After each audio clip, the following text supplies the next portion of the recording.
발기가 되잖아요. 네. 근데 얘가 성관계를 했는데 뭐 사정은 안 풀려. 잘라야 돼요. 성기를 잘라야 된다.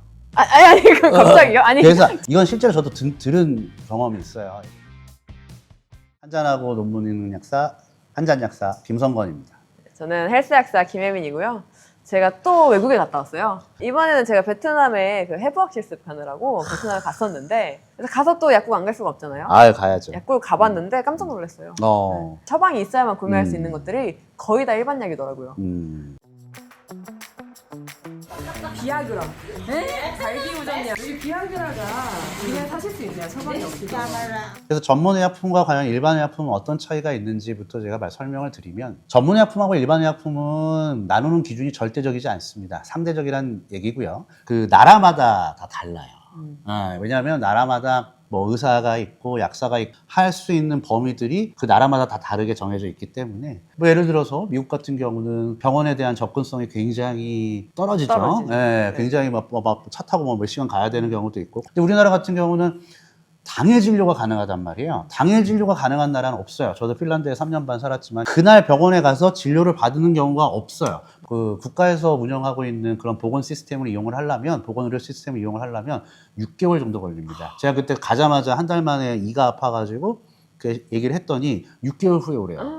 그럼 이 아픔도 6개월 후에 어떻게 가요? 물론 일반적으로 봤을 때는 전문의약품이 일반의약품보다의 어찌 보면 그 파워라고 해야 될까요? 약의 파워나 이런 부분들은 조금 더 높은 경향은 있지만 절대적이지 않다. 베트남의 의료 시스템에 대해서 제가 정확하게 알지 못하지만 그런 원인이 있기 때문에 약국에서 최대한 많이 소비자 또는 환자들한테 쉽게 접근권을 주는 거죠. 특히 이런 것들이 극단적으로 보여줄 수 있는 게 응급피임약이에요. 네, 사업피임약. 네, 사업피임약 같은 경우가 미국에서는 당연히 OTC 일반의 약품이죠.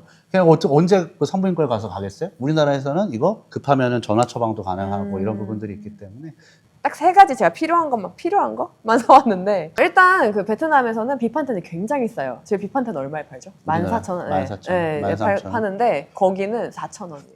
전 그 궁금하더라고요. 왜 세계적으로 같은 회사에서 만든 걸 텐데 어느 나라는 비싸고 어느 나라는 쌀까요? 뭐 그것까지는 잘 모르겠지만 네. 뭐 유통이나 이런 부분들에 있어서 뭐 좀 차별화가 있는 것 같고 또 다국적 제약회사도 필요에 의해서 필요한 나라에 필요한 만큼만 이렇게 그런 부분들이 아마 차이가 있지 않나 싶습니다. 그건 내부 사정일 네. 거라고 생각을 해요.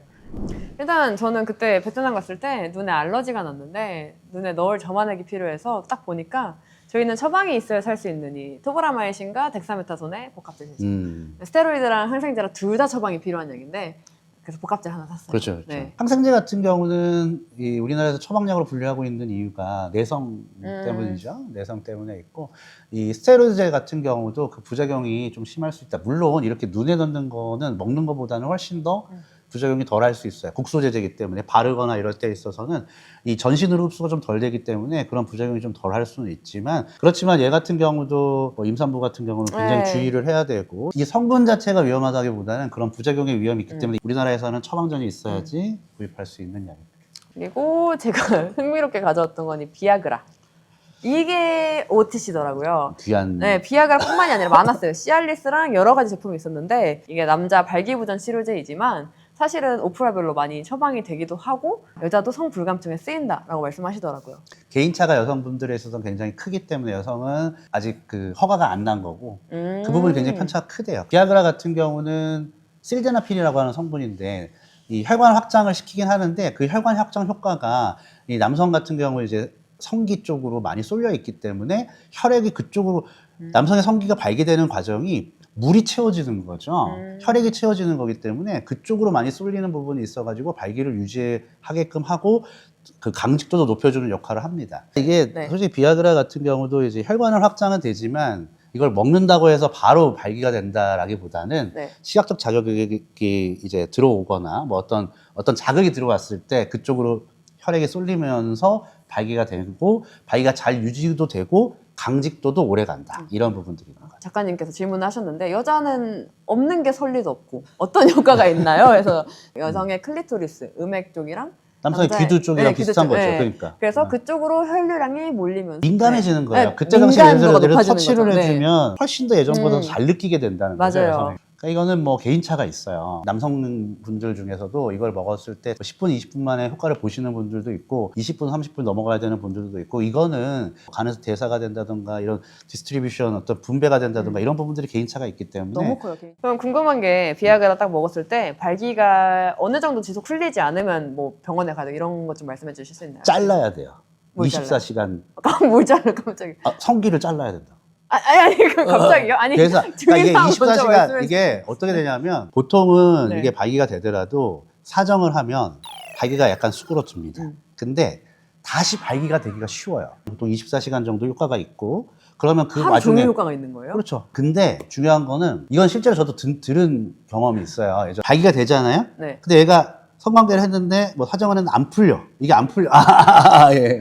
괴사가 일어나기 시작하는 거예요. 아. 그거 하면은 어떻게 빼는 줄 아세요? 억지로 여기다가 수분을 빼야 돼요. 혈액을 빼야 돼요. 한 3-4시간이 안 풀린다 그러면 바로 응급실로 가시는 거죠. 발기가 안 풀린다고 해서 사실 생사에 치명적일 것 같지 않은데 발기된 상태로 오래되면 이 성기 부분에 있는 세포들이 괴사하기 시작하는 거예요. 다 이쪽 괴사되면서 이제 문제가 생기는 거예요. 계속 물리적으로 압력을 가하는 거예요. 아. 이렇게 되면은 그게 문제가 돼가지고 나중에는 아예 성기를 절단을 해야 된다.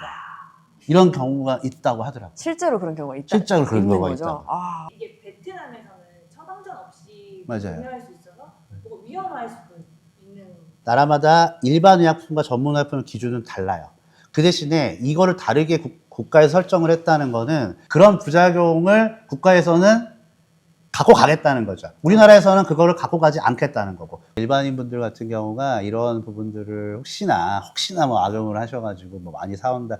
이런 거는 아마 그게 안 됩니다. 이거 사시려고 베트남 가는 분 없을 거라 생각해요. 설마 그 비행기값 내고 아니시죠? 네, 일단은 알겠습니다. 예, 오늘은 어떤 김혜민 약사님께서 네, 베트남에서 구입해온 맞아요. 약들에 대해서 좀 알아봤습니다. 네, 다음에 또 다른 나라 가면은 그때 같이 한번 가보시죠. 다음에 같이 외국 가는 걸로. 네, 외국 가서 약국 가는 걸로. 네. 네, 오늘 여기까지 하겠습니다. 오남용 안 돼요. 바이바이.